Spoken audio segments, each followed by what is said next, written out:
그리고 많은 부분에서 이야기하지만 하나님을 알기를 원해요. 왜요? 우리가 우리의 인성이 그리고 우리의 지성이 다 왜곡되어서 하나님을 알 수 없는 존재들이 되었다는 거예요. 그래서 이 땅에 있는 수많은 인생들에게 복음을 전해보면 알겠지만 너무나도 하나님을 알 만한 것들이 너무 많아요. 너무 많아요. 그런 증거들이 너무 많아요. 우리나라만 하더라도 저 북한 땅에 인공위성으로 이렇게 비추면 북한 땅은 빛이 하나도 없잖아요. 밤이면 어둑어둑합니다. 완전히 한반도라는 땅이 딱 절반으로 나누어져서 위쪽은 까맣고 이쪽 남한은 번쩍번쩍해요. 이게 인공위성으로 보면 보입니다. 근데 북한과 남한의 차이점이 뭘까요? 같은 민족이 있고 같은 사람들이 있고 사람들은 공산주의다 민주주의다 이런저런 이야기를 하지만 결국은 차이는 복음이었어요. 복음. 교회가 유지가 되느냐 유지가 되지 않느냐였어요. 북한 땅은 교회를 다 말살시켜버렸죠. 공산주의는 교회를 인정하지 않으니까 교회를 다 말살시켜버린 거예요. 근데 이 남한에서는 선교사들이 적극적으로 복음을 전하면서 병원을 짓고 학교를 짓고 이런 일들이 계속해서 일어났죠. 그리고 선교사들을 통해서 수많은 인재들이요 외국에 나가서 유학을 하고 왔습니다. 그런 과정들을 겪으면서 굉장히 많은 인재들이 배출되게 되었고 그래서 남한은 이만큼 성장할 수 있게 된 거예요. 지금도 남한이라는 땅에 전 세계적으로 자랑할 수 있는 자원이라고는 텅스턴이라는 자원뿐이 없어요. 근데 그거조차도 지금은 많이 사용하지 않는 자원이죠. 예전에는 그 정부의 필라멘트를 텅스턴이라는 것으로 만들었기 때문에 어느 정도 그것이 자원으로서의 가치가 있었지만 지금은 그런 가치조차도 없어요. 이 작은 나라에서 사면이 강대국으로 둘러싸인 나라에서 이 나라가 이만큼까지 온 거예요? 하나님은 은혜입니다. 다른 것으로 설명 안 돼요. 사람들은 한강이 기적이다 어쩌다 그렇지만 여러분들 보셔서 아시겠지만 여러분들 공무원들의 그 부정부패가 한 번이라도 끊어진 적이 있습니까? 단 한 번도 없어요. 단 한 번도. 우리나라의 진보와 보수의 싸움이 단 한 번이라도 멈춘 적이 있습니까? 단 한 번도 없어요. 아이들의 교육 문제 단 한 번이라도 우리가 우리나라는 교육 문제는 해결됐어라고 생각한 적이 있어요? 단 한 번도 없어요. 항상 문제다 이러면서 살아온 거예요. 그런데도 이 나라의 민족이 풍요를 누리면서 살아가는 거예요. 그 모든 것이 하나님의 은혜임을 너무나도 명확하게 드러나서 알 수가 있어요. 복음이 들어간 나라들, 유럽 그리고 또 수많은 나라들이요 변화됩니다. 복음이 들어가면 변화가 돼요. 그런데 복음이 들어가지 않은 나라들은 어때요?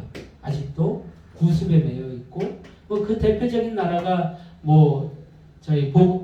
인도 같은 나라가 들 수가 있겠죠. 여러분들이 인구가 이제 중국을 따라잡았대요. 중국을 따라잡았고 인도에는 진짜부터 핵무기가 있었습니다. 그러니까 다른 나라에 대해서 위협을 받지 않는 그런 국가였어요. 그리고 인도에는 가끔 가다가 노벨상을 받는 사람들도 가끔 이렇게 나와요. 똑똑한 사람들입니다. 근데 그 땅에 단 한 가지 없는 게 있어요. 그게 뭐죠?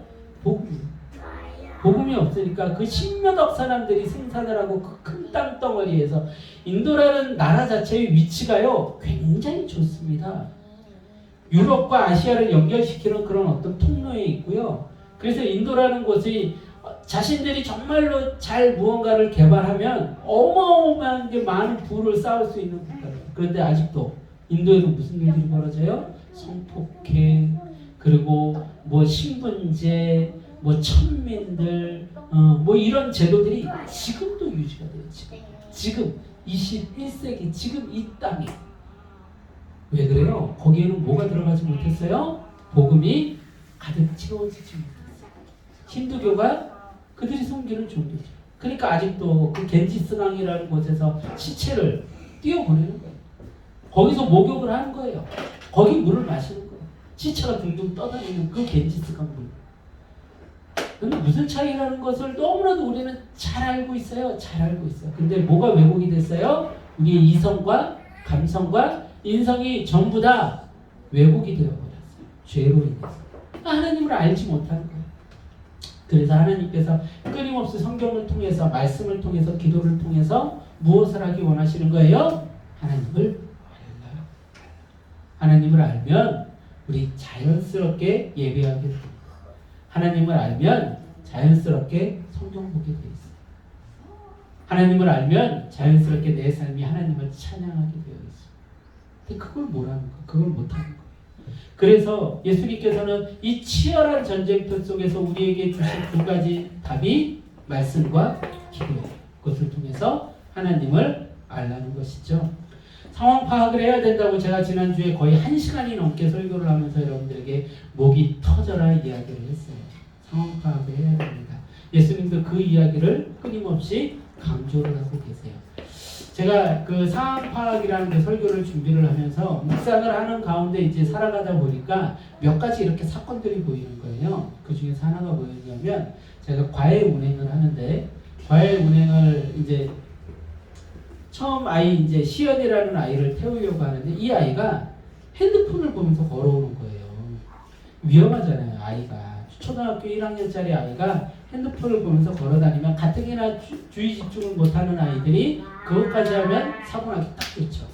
그래서 제가 차에 타자마자 뭐라고 했냐면 핸드폰 하지 마. 걸어다니면서 핸드폰 하는 거 아니야. 라고 이야기를 했어요. 그때 이 아이가 뭐라고 하냐면 이 아이가 뭐 막 문제 있는 가정에서 자라고 막 못 배우고 이런 아이가 아니에요. 학원도 막 여러 개 다니고 부모님도 아버님이 무슨 지체장애 아들, 그러니까 장애우들을 가르치는 그런 학교의 선생님이고 그래요. 근데 이 아이가 딱 타자마자 왜요? 왜요? 그 한마디를 던지는데 불쾌감이 확 들어오는 거예요. 그럴 수밖에 없죠. 이 아이가 그 왜요라는 말을 왜 했어요? 불순종의 모습인 거죠. 아, 내가 내 마음대로 하는데 왜 내가 이걸 못해? 그 아이가 아주 자연스러워요. 왜요? 아이들이 그 나이 때 아이들이 뭐 얘기하면 제일 많이 하는 얘기가 그거죠. 왜요? 왜요? 그리고 그 아이를 태우고 이제 그 다음 아이를 태우러 갔어요. 라온이라는 아이를. 그리고 그 아이를 태우고서는 이제 엘리베이터를 탔습니다. 엘리베이터를 탔는데 이 아이가 내리면서 맨 꼭대기층을 누른 거예요. 그거를 이 시연이라는 아이가 이릅니다. 얘 맨 꼭대기층 누르고 내렸어요. 너 왜 맨 꼭대기층을 누르고 내렸냐? 그러면은 이 엘리베이터가 타이어 관세에 못하지 않느냐 이런 의미로 얘기를 했죠. 근데 이 라온이라는 아이가 뭐라고 했을까요? 저 끄고 내렸어요. 끄고 내렸어요. 아주 당연하다는 듯이 거짓말을 하는 거예요. 너 왜 거짓말하냐?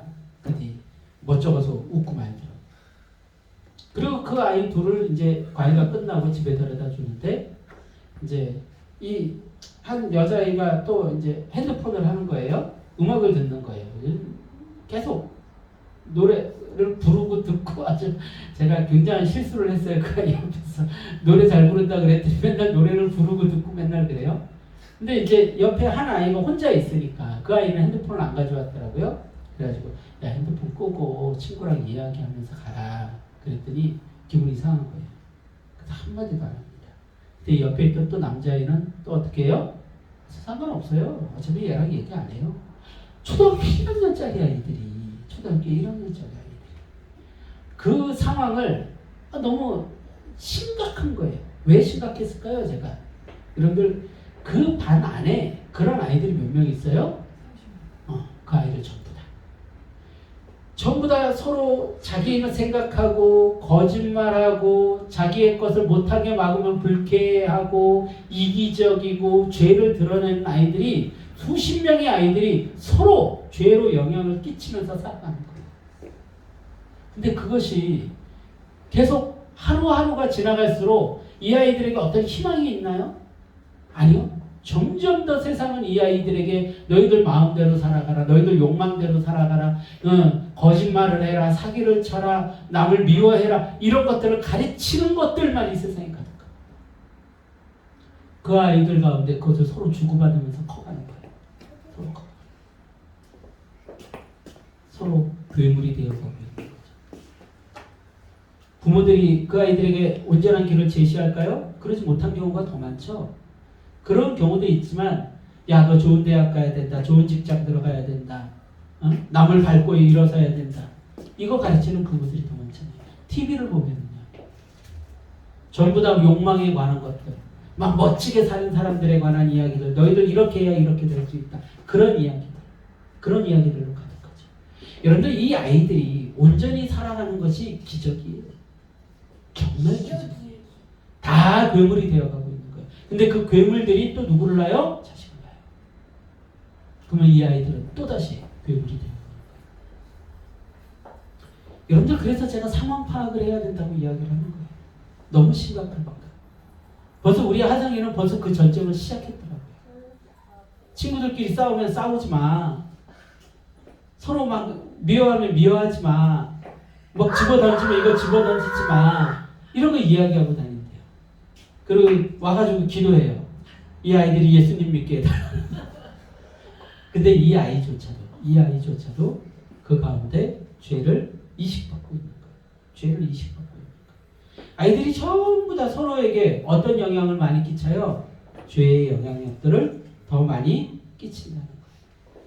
아이들이 어찌 보면 불가능에 도전하고 있는 거예요. 불가능. 온전히 큰다는 게 불가능해 보이는 거죠.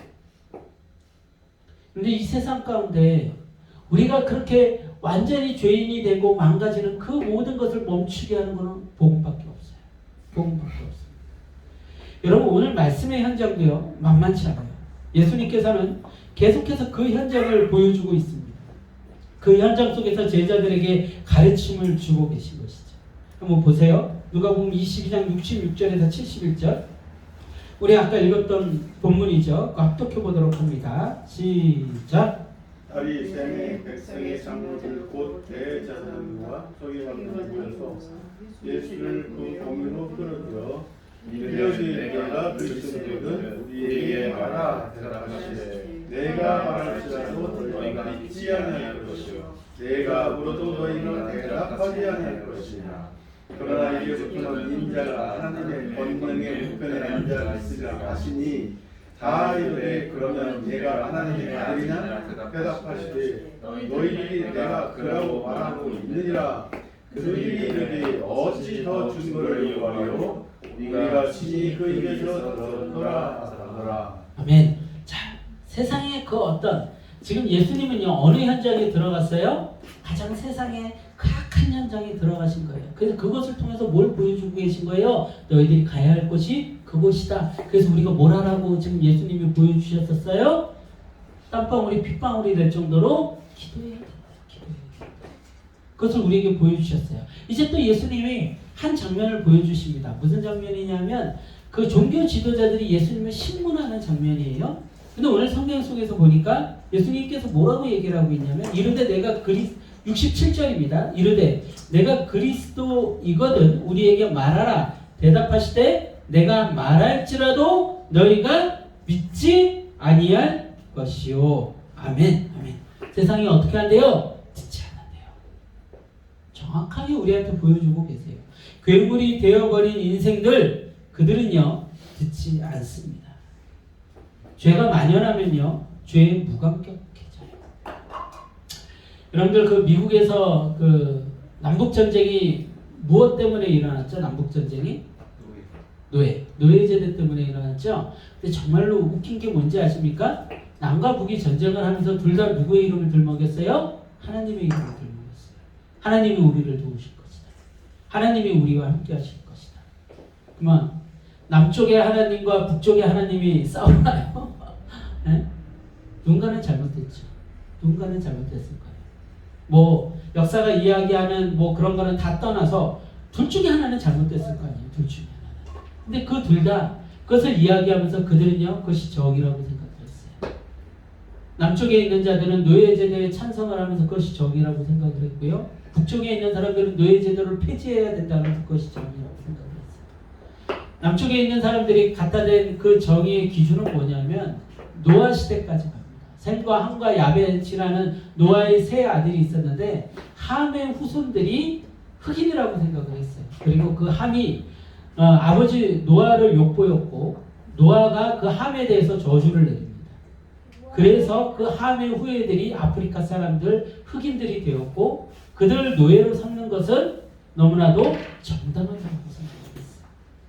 그리고 그들은 그 정의를 가지고 싸우고 죽이고 했던 것이죠. 결국은 북쪽이 승리를 해서 노예제도가 해방이 되었지만, 그렇지만 그 사건 자체를 두고 봤을 때 여러분들 그 남쪽에 있는 사람들이 노예를 부리면서 그 자식들은요 자연스럽게 노예 부리는 것을 어떻게 받아들였을까요? 자연스럽게 받아들였죠. 당연한 거야. 그래도 돼. 아예 뭐 노예 이름이 뭐 피터라면 피터 일로 와봐. 이것 좀 해. 그런 것들이 너무나도 자연스러웠던 거예요. 무엇에 익숙해져 있었던 거예요? 죄에 익숙해져 있었던 거예요. 그러다 보면 죄를 잊어버려요. 얼마 전에 재밌는 사건이 그 한문철의 그 블랙박스에서 보여주더라고요. 어떤 남자가 신호대기를 하려고 차를 딱 세웠어요. 그리고 문을 엽니다. 그리고 무슨 쓰레기를 차 밑으로 이렇게 싹 넣습니다. 근데 나중에 그 증언을 들어보니까 옆에 있는 그 동승석에 있던 사람도 문을 열고 차 밑으로 쓰레기를 버리더래요. 그게 이제 뒷차에 있는 블랙박스에 다 찍힌 거예요. 그 쓰레기를 버리면서 그 사람들은 양심의 가책을 느꼈을까요? 못했죠. 여러분 편의점에 있다 보면 담배를 사는 사람들이요 나가면서 그냥 쓰레기를 바닥에다 버립니다. 지금 위로해주고 간 거예요. 제가 속상해하는 것 같아서. 쓰레기를 그냥 버리고 아무 그 꺼리낌이 없어요. 그냥 버리고 갑니다. 때로는 초등학교 애들도 그런 애들이 있어요. 누구에게 배웠을까요? 부모에게 배웠겠죠. 자연스럽게 버리고 가는 거예요. 그냥 가는 거예요. 우리 하사님은요 쓰레기들을 한때 바닥에 있는 세상에 있는 다 쓰레기를 다 주스려고 그래가지고 하사마 우리가 버린 것만 줍자. 이거 너무 쓰레기가 많다. 그래가지고 한동안 쫓아다녔어요. 한동안 제가 버리려고 같이 버려주자. 이 좋은 교육이지 하고 버리는데 너무 많은 거예요. 너무 힘든 거예요. 그래서 우리가 버린 것만 줍자. 그리고 저거는 그 청소부 아저씨들이 치워주실 거야. 그렇게 생각했는데 근데 그 아이들은요 그런 것에 그냥 자연스럽게 노출이 돼 있던 거죠. 죄라는 거에 자연스럽게 노출이 돼 있던 거예요. 그러면은 자연스럽게 버리면서 아무거나 버리죠. 점점 죄에 익숙해져 가는 것이죠. 그런 아이들에게 우리가 복음을 전하면 들릴까요? 안 들립니다. 제가 하성이 얘기를 너무 많이 해서 흥분하셨어요. 저희 조금만 좀 조용히 해주세요. 여러분 그런데요. 지금 오늘 굉장히 심각한 얘기인데 이러면 안 되는데. 그런데 그들 앞에 예수님은요 침묵하셨어요. 보세요. 22장 67절에서 68절 다시 한번 봅니다. 이르되 내가 그리스도이거든 우리에게 말하라. 대답하시되 내가 말할지라도 너희가 믿지 아니할 것이요 내가 물어도 너희가 대답하지 아니할 것이니라. 예수님께서 그 대답하지 않는 이들 아무런 복음에 대해서 아무런 반응하지 않는 그 무감각한 그 인생들에게 예수님이 선택한 건 뭐였어요? 침묵이었어요. 내가 말할지라도 너희가 듣지 않는다. 나는 침묵할 거다. 여러분 이게요 정말 무서운 겁니다. 정말 무서운 저 사람은 안 돼. 우리는 그걸 결정할 자격이 없죠. 우리는 그걸 결정할 자격이 없어요. 근데 그걸 결정할 자격이 예수님에게는 있었어요. 예수님이 침묵하시면, 예수님이 버리면, 그래서 칼빈이 얘기한 예종론은 선택과 유기 두 개를 다 얘기를 하고 있습니다. 선택된 자들이 있고요, 버림을 받을 자들이 있다는 거예요. 근데 칼빈이 그런 고민을 했을 만해요. 그는 하나님의 말씀을 묵상하는 일종의 천재였거든요. 하나님께서 특별한 일을 행한 자였거든요. 근데 이렇게 딱 봤을 때 조용기 목사님도 그런 고백을 한 적이 있다 그러죠. 그 조용기 목사님이 얼마나 대단한 일들을 해보셨습니까? 근데 친구 한 명을 전도를 하려고 몇십 년을 공을 들였대요. 몇십 년. 믿을만도 하잖아요. 조용기 목사님인데 맨날 기적을 행하시는 게 일상이었던 분인데, 병 고치는 게 일상이셨던 분인데, 그 수많은 사람들이 그 주변에 있으니까 교회 나올 만도 안 나오더라고요. 그래서 조영기 목사님도 그것을 예정론이라는 거 그때서야 고민을 심각하게 해보셨대요. 그분의 책에 쓰여져 있는 거예요. 심각하게 고민해 주고, 야, 예정된 적들이 있나? 어떻게 이렇게 안 들을 수가 있지? 라고 고민을 했다는 거예요. 여러분들, 예수님께서 침묵하시면 그 인생에게 답이 있습니까? 답이 없어요. 답이 없어요. 제가 오늘 다른 믿지 않는 그분들이 안 오셔서 제가 좀 이야기를 하자면, 세상에 복음을 안 받아들이고 교회 가자 그러면 불쾌해하는 사람들이 있어요. 불쾌해하는 사람들. 자기가 떵떵거려요. 아주 불쾌해합니다. 부모가 자식에게 교회 가자 그러면 불쾌해하는 거야. 왜 가? 싫어. 내가 거길 왜 가야 돼? 예전에는 교회들이요, 그런 거에 막 쩔쩔쩔쩔 맸어요. 어떻게든 오게 하려. 여러분들 그때 그게 굉장히 잘못된 거였어요. 아니, 안 오는 인생들, 그렇게 막 큰 소리 치고 떵떵거리는 인생들에게 묻고 싶어요. 대안이 있습니까? 자신의 죽음 뒤에 천국과 지옥에서 만약에, 정말로 만약에 천국과 지옥이 있다면, 그 믿지 않는 인생들에게 만약에 천국과 지옥이 있다면 그것을 자신이 어떻게 좌지우지할 그런 힘이 있냐고요. 아무 힘도 없잖아요. 자신의 인생을 어떻게 할 방법이 있어요? 그 인생들이? 나 교회 안 가. 내가 거기 왜 가? 나 하나님 안 믿어. 하면서 떵떵거리면서 소리치고 교회 욕하고 그런 인생들에게 난 묻고 싶어요. 너희들 대책이 있냐? 묻고 싶은 거예요. 아무런 대안도 없으면서 교회에다 앉혀놓으면 고개 팍 숙이고 있고 인상 쓰고 있고, 부모가 밥 한 끼 안 주면 밥 한 끼 먹을 힘도 없으면서 고개 팍 숙여서 인상 팍팍 쓰고 있는 거예요. 짜증이 확 나요. 지금 그런 사람들 만약 교회에 와가지고 앉아있으면 저는요, 그런 사람들 그냥 안 둡니다. 왜 그러는 거예요? 물을 거예요. 우리가 뭐 잘못했어요? 뭘 잘못했어요? 예수님이 뭐 잘못했어요? 교회가 뭐 잘못했나요? 왜 인상 쓰고 앉았어? 딴 데 가가지고 집에 가면은 뭐 대단한 일을 해요? 결국 TV 보고 앉았을 거면서, 나 혼자 산다 보고도 희죽희죽 웃고 있었을 거면서 대단한 일을 할 것도 아닌데 교회에 앉혀놨다고 인상 쓰고 앉았는 거예요. 그렇다고 그 인생이 정말로 교회에 안 나와가지고 행복하게 살까요? 천만의 말씀이에요. 맨날 싸우고 지지고 볶고 돈이 없어서 고민하고 남이 가지지 못하고 가지지 못해서 그것 때문에 고민하고 그러고 살 거예요. 근데 인상을 팍팍 쓰고 앉는 거예요. 앞으로 보세요. 제가 그런 사람들 앉아있으면 제가 어떻게 하나?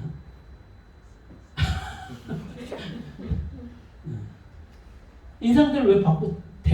대책이 없으니까, 삶에 희망과 소망이 없고 삶에 아무런 빛이 없으니까 나오라는 거 아니에요. 세상에 어디에 희망이 있고 소망이 있습니까? 그래서 나오라는 거 아니에요. 예수님 앞에 나오면 길이 있으니까요. 살 길이 있으니까요. 복음이 있으니까요. 천국 갈 수 있으니까. 그래서 나오라는 건데 왜 인상 쓰고 앉았냐. 지금까지 교회가 너무 잘못한 거죠. 그런 부분에서.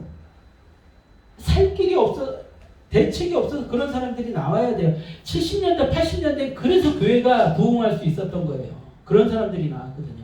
배고프고 가난하고 병들고, 근데 아무것도 할 수 없으니까, 돈도 없고 힘도 없고 백도 없고 아무것도 할 수 없으니까 교회라도 나오는 거예요. 교회라도. 지금도 그런 사람들이 있어요. 교회에 겸손하게 머리를 들이미는 사람들이 있어요. 누가 그럴까요? 노숙자분들. 노숙자분들. 근데 저 가진 사람들이면 요만큼 씨알도 먹히잖아요. 씨알. 교회 나오라 그러면은 교회에서 이렇게 주번 안아주면 탁 치고 가요. 교회가 뭘 잘못했는데? 하나님이 뭘 잘못했는데? 그 인생이 뭘 그렇게 하나님에게 비치게 만든 게 뭐가 있다고? 여러분들 죄가 만연하면요, 죄에 무감격해져요. 그런 자들이 이 세상에 가득한 거예요. 그런 자들에게 예수님이 지금 뭐라고 계세요? 침묵하고 계세요. 나는 너에게 말하지 않겠다. 나는 너에게 말하지 않겠다. 굉장히 무서운 선포인 거죠. 그들에게 결국은 지옥분이 없게 될 것입니다. 근데 하나님의 자녀들은 어떻게 될 거라고 얘기하고 있어요? 69절이죠. 69절. 같이 합독합니다. 시작. 그러나 이제부터는 인자가 하나님의 권능의 우편에 앉아 있으리라 하시라. 아멘. 아멘. 이제부터는 어떻게 한다고요? 인자가 하나님의 권능의 우편에 앉아. 여기서 인자는 예수님을 상징하죠. 그리고 예수님이 하나님의 보좌 우편에 앉게 될 것이고 영광을 누리게 될 것이고 누구도 예수님께 속한 자들도 함께 그 영광을 누리게 될 거예요. 믿지 않는 자들에게, 죄에 익숙한 자들에게, 죄에 물들어서 죄짜치가 되어버린 인생들에게 예수님은 침묵하십니다. 저도 때로는 그래서 침묵해요. 가망 없는 인생들에게 제가 할 수 있는 만큼은 하죠. 그 다음은 침묵해요. 가끔씩 노숙자분들이 오면 할 수 있는 만큼만 합니다. 제가 그분들의 인생을 바꿀 수 없으니까요. 그분들이 잘 곳을 마련해주고 먹을 것을 마련해줍니다.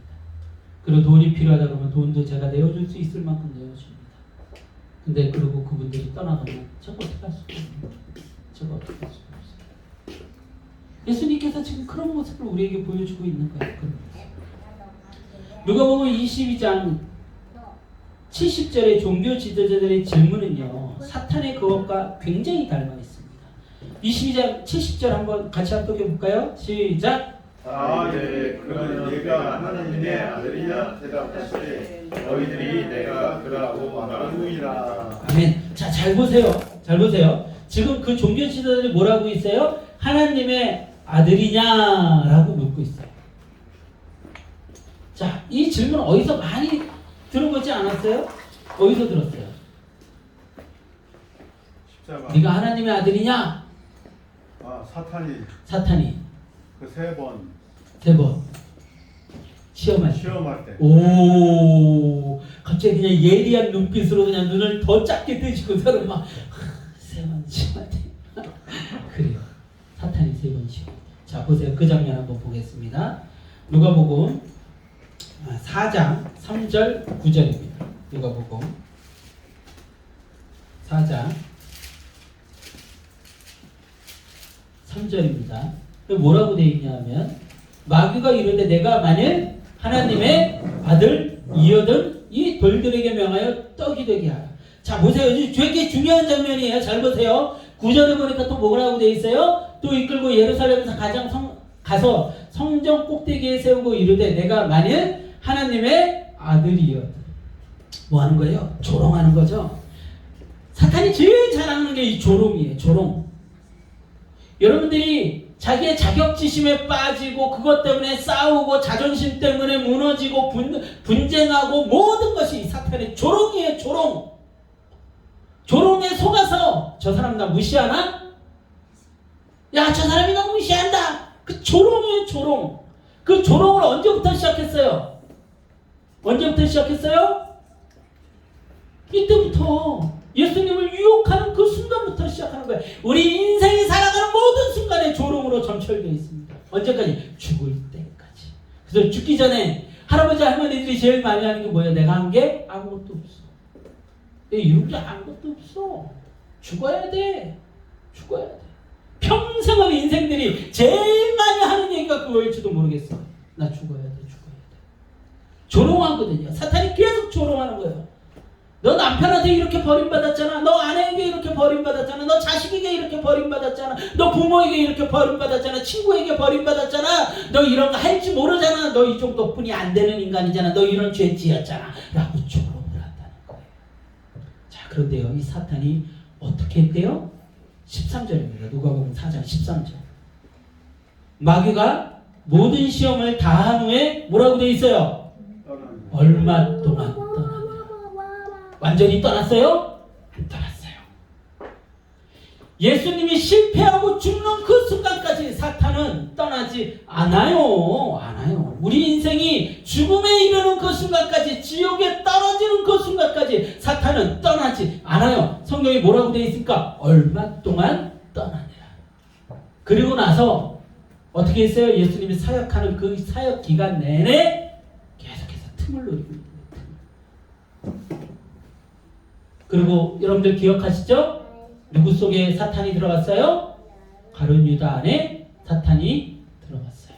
그리고 오늘 또 우리가 봤던 22장 그 말씀 속에서는 누구 안에 사탄이 들어가 있어요? 종교 지도자들 안에. 대제사장, 서기관 그 자들 안에 사탄이 들어가 있어요. 그래서 똑같은 질문을 하고 있는 거지. 하나님의 아들이거든. 이 질문을 똑같이 던지고 있는 거예요. 자, 세상에 공중 권세 잡은 자가 누구라고 그래요? 거짓의 아비 사탄이라고 그래요. 지금도 하나님을 믿지 않는 자들 안에는 누가 있어요? 사탄이 있어요.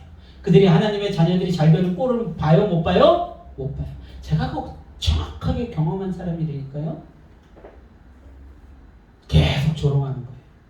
너 잘났다며, 너 똑똑하다며, 너 돈 벌 것처럼 그렇게 큰 소리 빵빵 치더니 빚쟁이만 됐네? 죽어야지 그럼. 죽어야지.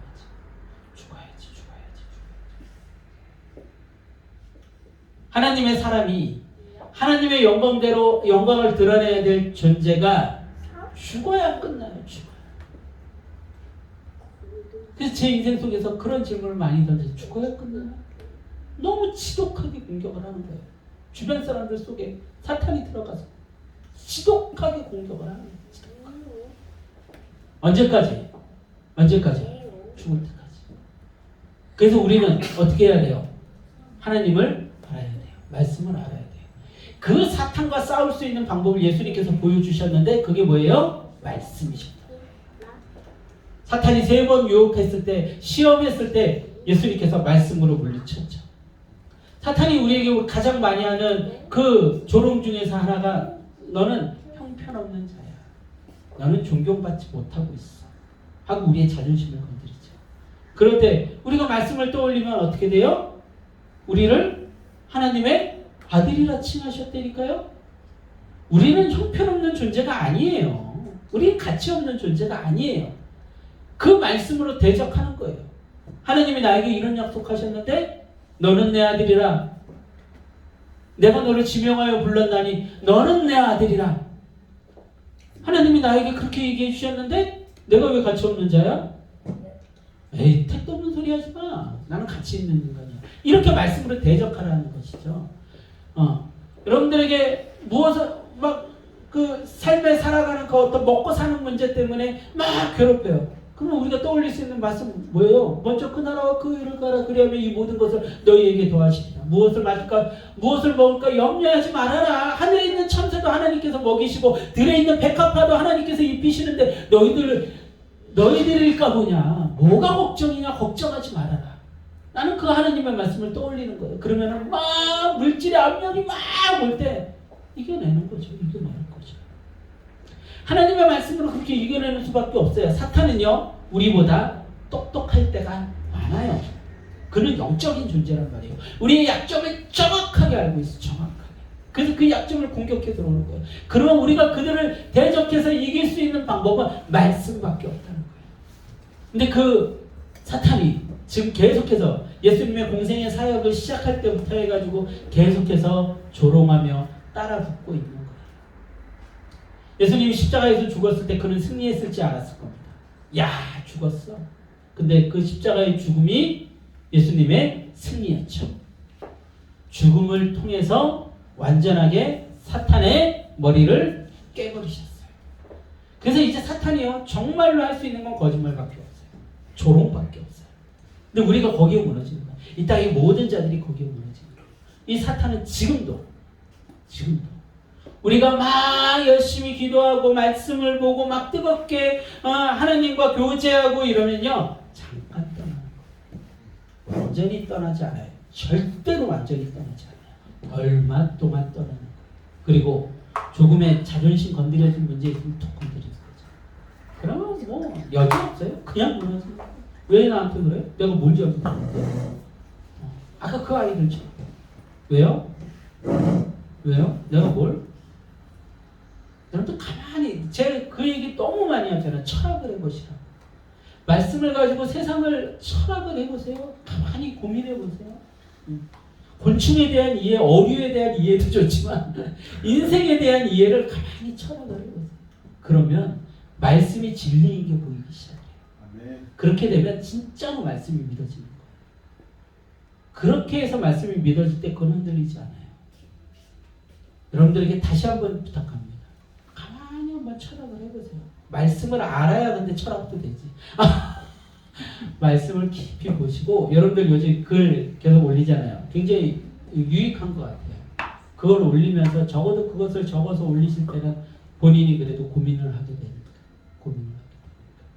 우리 이하인 권사님은 옆에 이렇게 무슨 마크까지 이렇게 넣어가지고 이렇게 하셨던데 본인이 하신 거예요? 어디서 그러면 따오셨어요? 따오죠. 주여, 주여 딱 걸리셨어요.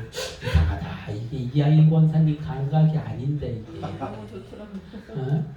이걸 어디서 따왔지? 이거는 붙였을 리가 없는데. 역시 주여. 가끔 잘 타요. 네? 가끔 잘 알아요. 알았어요.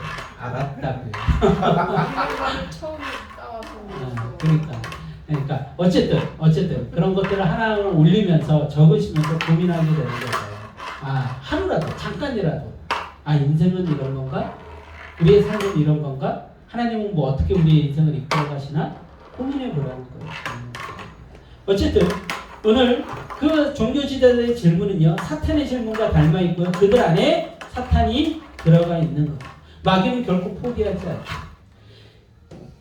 그 가룟 유다 안에 들어갔던 그 사탄이요, 지금도 우리 안에 들어가서 예수님을 팔기를 우리에게 요구를 하고 있습니다. 그런데 우리는요, 예수님과 연합한 자들이죠. 그래서 그런 예수님과 연합한 제자들을 죽이려고 덤비고 있는 거예요. 세상은 하나님의 자녀들을 거짓으로 모함하고 죽이려고 듭니다. 그런 경우를 너무나도 많이 겪어봤어요. 제가 그 예전 삼산제일교회에서 이렇게 나올 때 제가 그 중고등부 아이들을 굉장히 양육을 나름 잘했어요. 나름 양육을 잘해가지고 그 아이들이 말씀 가운데 세워지고 말씀대로 세워 살아가는 모습들을 보이려고 애를 썼어요. 근데 그 당시 교회가 되게 힘들었을 때 제가 중고등부 아이들에게 조금 더 교회에 잘 나오라고 이야기를 했어요. 조금 더 우리 시간도 지키고 조금 더 많이 연락해서 나오자. 근데 그거를 어떻게 받아들이는 사람들이 있었냐면, 제가 그 중고등부 아이들을 이렇게 많이 나오게 하고 그 아이들을 볼모로 삼아가지고 이 교회를 계속해서 유지시키려고 제가 욕심부리고 있는 걸로 비추더라고요. 그렇게 얘기하는 사람들이 있더라고요. 기가 막혔어요. 결국 그 아이들이요, 다 흩어지게 되고 그 아이들 다 거의 다 교회를 나갔어요. 누구한테 속았어요? 사탄한테 속았어요. 그 교회를 하나님의 말씀대로 세워가려고 하는 그 시도들을 어떻게든 막아야만 했던 거예요. 그 아이들이 복음 가운데 세워져 가는 것을 어떻게든 막아야만 했던 거예요. 나중에까지 그 아이들을 데리고 성경 공부를 하고 복음을 전했던 사람은 누구였냐면 저였어요. 오피스텔의 아이들 주일마다 불러가지고서는 성경 공부하고 복음 전했어요. 그런데 그 당시에는 제가 그 아이들을 볼모로 해가지고 거기 있는 성도들 붙잡고 교회하려고 하는 그런 사람으로 비춰지더라고요. 그리고 저를 향해서 얼마나 많은 핍박이 있었는지, 손가락질들이 있었는지, 뭘 얘기를 해도 통하지 않더라고요. 얘기하려고 해도 듣지를 않더라고요.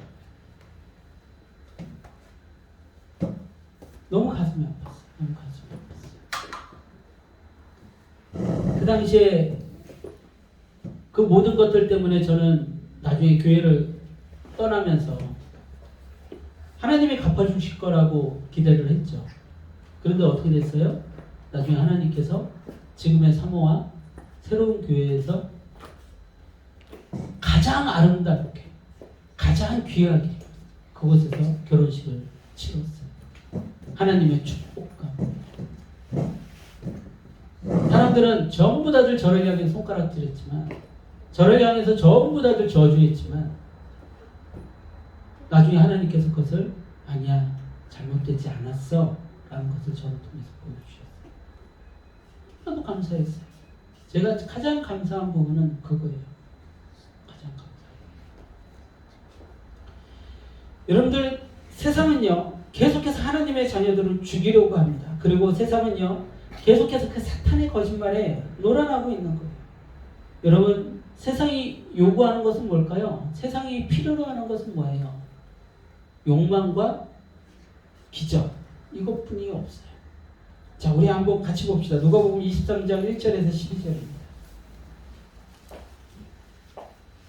누가복음 22장 23장 1절에서 12절입니다. 제가 봉독합니다. 무리가 다 일어나 예수를 빌라도에게 끌고 가서 고발하여 이르되 우리가 이 사람을 보며 우리 백성을 미혹하고 가이사에게 세금 바치는 것을 금하며 자칭 왕 그리스도라 하더이다 하니, 자, 이거 다 거짓말이에요. 지금 종교 지도자들이 다 거짓말하고 있는 거예요. 예수님을 잡아 죽이기 위해서.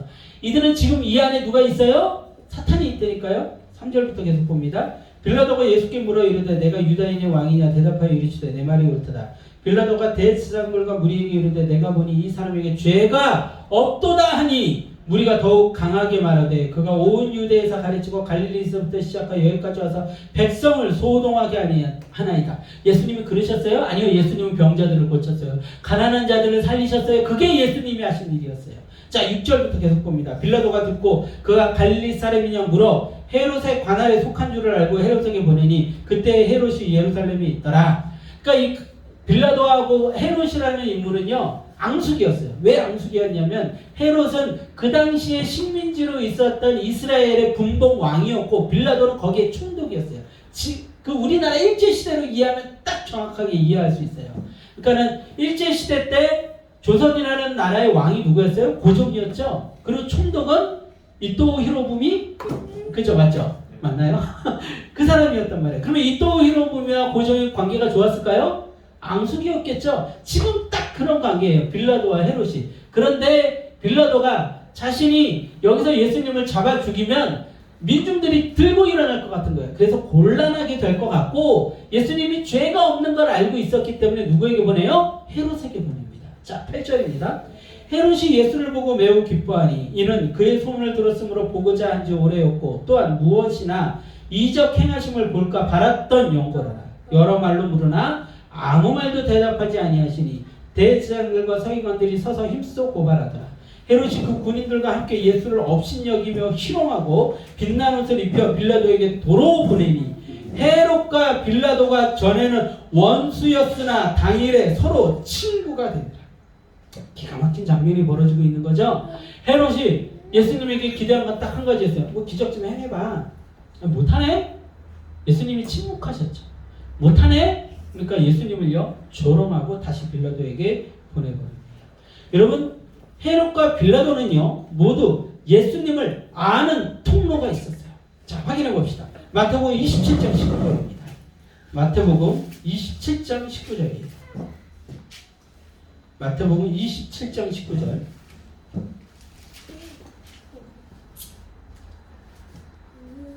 자, 보세요. 총독이 재판석에 앉았을 때 그의 아내가, 여기서 총독은 빌라도예요. 빌라도. 총독이 재판석에 앉았을 때 그의 아내가 사람을 보내어 이르되 저 옳은 사람에게 아무 상관도 하지 마옵소서. 오늘 꿈에 내가 그 사람으로 인한 애를 많이 태웠나이다. 이미 이때요. 그 로마의 어떤 총독이라든지 귀족들 사이에 예수님을 아는 사람들이 있었어요.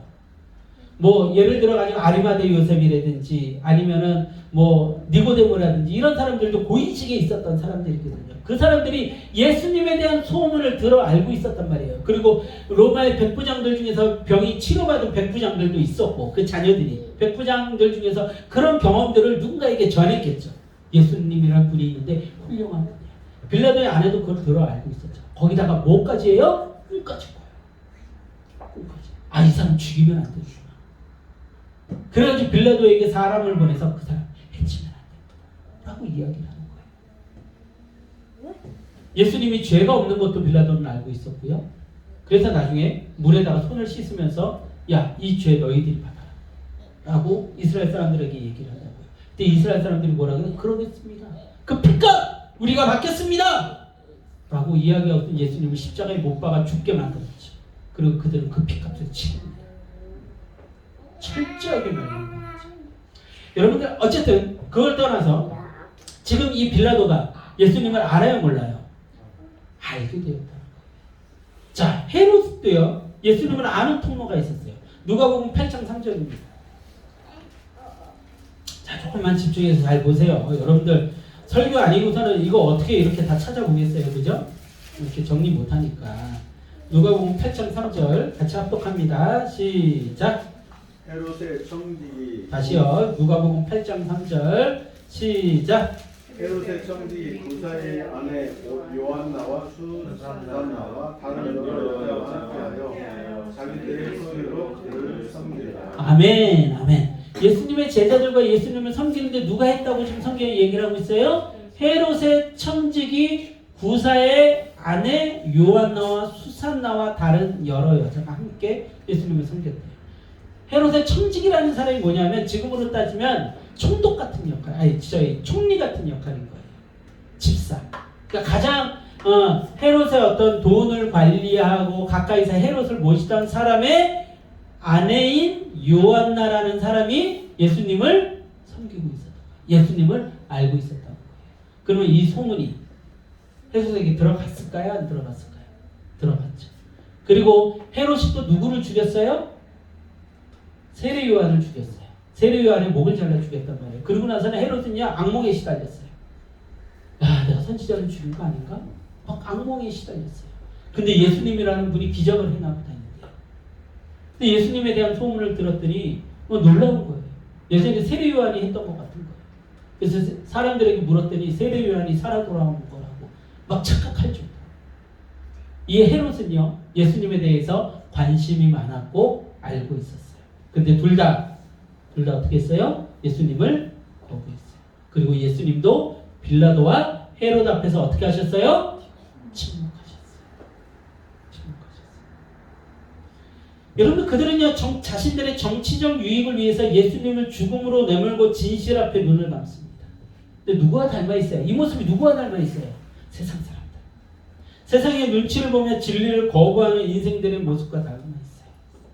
학생들이요 예전에는 뭐 별로 그런 게 없었는데 요즘 애들이 그런 고민을 많이 한대요. 밥 먹기 전에 기도하는 거. 밥 먹기 전에 기도하고 있으면 애들이 뭐라 그래요? 너 교회 다니냐? 뭐 교회를 다니냐? 아주 우습게 본다는 거죠. 세상 사람들이요 진짜 이상해요. 교회 다닌다 그러면 무조건 이 사람들은 나한테 무언가 빚지고 들어오는 사람이라고 생각해요. 나한테 잘해야 돼.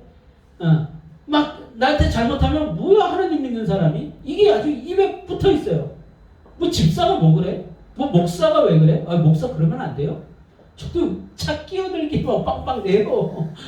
목사는 그러면 안 돼요. 잘못했는데 그 사람이 죄를 지었는데 왜 그 사람을 그냥 두냐고요. 목사는 그러면 안 돼요? 목사가 왜 그래? 교회 다니는 사람이 왜 그래? 뭐 이런 식인 거죠. 여러분들 세상의 눈치를 보며 진리를 거부하는 인생들이 세상에 가득해요.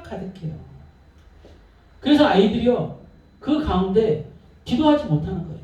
기도를 어떤 식으로 해요? 막 믿음이 좋지 못하고 하는 아이들은 기도를 서가지고 눈 뜨고 이제 기도하는 거죠.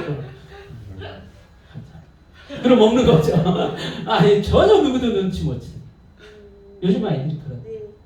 교회 다닌다 그러면 아이들이 시비 걸고 우습게 해요. 근데 진짜 믿는 아이들이 있어요. 진짜 믿는 아이들이 있어요. 함부로 못해요. 아이들이 존중해 줍니다. 제가 군대에 있을 때 걸 정확하게 경험을 했어요. 전 부대원 100명 정도 되는 중대원 중에 담배를 안 피는 사람이 딱 3사람. 제 선임 군종, 저, 그리고 어떤 사람 한 사람. 그 사람 왜 안 폈지? 그걸 모르겠어요. 딱 3사람이 담배를 안 폈어요. 술 다 먹었어요. 안 마시는 사람 단 2사람. 그 선임 군종님, 저 2사람만 안 먹었어요. 그게 처음에는 교회 갈 때 이등병이 교회를 가려고 그러면 엄청나게 압박을 가하거든요. 나도 이거 정비해야지, 뭐 해야지. 근데 제가요 너무 저녁 예배가 드리고 싶은 거예요. 저녁 예배가 너무 막 군대에서 이등병이 얼마나 마음이 갈급하겠습니까? 이 사람 저 사람 갈궈대는데 갈급하다. 저녁 예배가 드리고 싶은 거예요. 그래서 선임군종한테 얘기했어요. 저 저녁 예배 좀 드리고 싶습니다.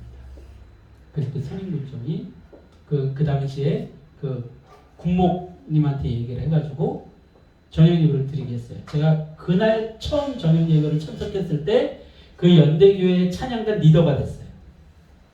찬양단 리더가 이상하게 됐어요. 돼가지고 그 다음 주부터는 이제는 오전 예배, 저녁 예배를 다 드려야 될 판이네. 찬양 인도를 해야 되니까 그들이 이제 위에서 명령은 내려왔으니까 해야 되는데 이 고참들은 제 바로 위에 고참들이 얼마나 제가 눈에 가시였겠어요. 자기가 다 해야 되니까 제가 할 일을 막 내후반 닦고 막 일요일이면 할 일 태산인데 그거를 얘는 교회 가가지고 맨날 찬양한다고 앞에 서가지고 찬양하다고 눈에 가시죠.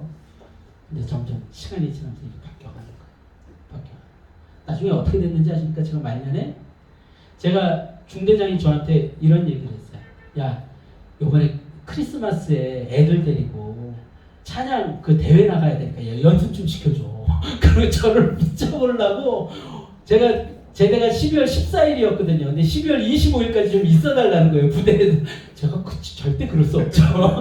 네? 고향교회에서도 제가 해야 될 것은 많은데 이제 냅다 나와버렸죠. 상처 많이 받았을 거예요, 그 중대장이.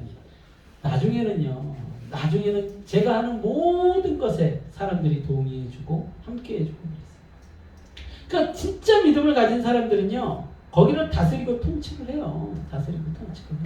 근데 어설프게 세상 피해가지고 눈 감고 막 도망치는 사람들이 세상의 조롱거리가 되는 거죠.